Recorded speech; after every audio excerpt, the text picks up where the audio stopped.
നിഖിൽ കണ്ണോടിച്ചു. പൂച്ചയും മുയലും നായയും നിൽക്കുന്നുണ്ടായിരുന്നു. അവന് അവൻ്റെ കണ്ണുകളെ വിശ്വസിക്കാനായില്ല. അതിൻ്റെ തലയ്ക്ക് ചുറ്റും ദിവ്യപ്രകാശം, മനുഷ്യരൂപം. അവർ 3 പേരും പൊരിഞ്ഞ ചർച്ചയിലായിരുന്നു. അവൻ്റെ അത്ഭുതഭാവം കണ്ട ആ മനോഹരി അവനോട് പറഞ്ഞു, അവർ ഭൂമിയിലെ പ്രശ്നങ്ങൾ പറയുകയാണ്. നായ്ക്കൾ അവിടെ കൂടുതലായിട്ടുണ്ട്. അവർ എല്ലാവരെയും കടിച്ച് ഉപദ്രവിക്കുന്നു. പിന്നെ മഴ കാരണം മനുഷ്യർക്ക് എലിപ്പനി ബാധിക്കുന്നു. അങ്ങനെ നീ പോയി വിശ്രമിക്കൂ, അവർ പറഞ്ഞു. അവന് ചുറ്റും അത്ഭുതങ്ങളായിരുന്നു. കണ്ണിന് കൗതുകമായ പല കാഴ്ചകൾക്കും അവൻ കണ്ട് മതിമറന്നു. അവൻ ഓരോന്നും അതിശയത്തോടെ കാണുന്നുണ്ടായിരുന്നു. ഓരോ ജന്തുക്കൾക്കും ഓരോ കോമളമായ മനുഷ്യ ശരീരങ്ങൾ.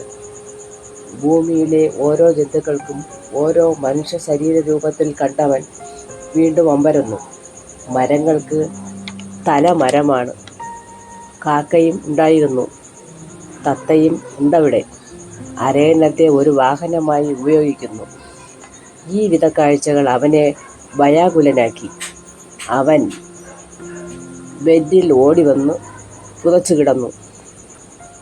നിഖിൽ വീണ്ടും ചുറ്റിൽ കണ്ണോടിച്ച് കാഴ്ചകൾ കാണാൻ വീണ്ടും അവൻ പുറത്തേക്ക് ഇറങ്ങി.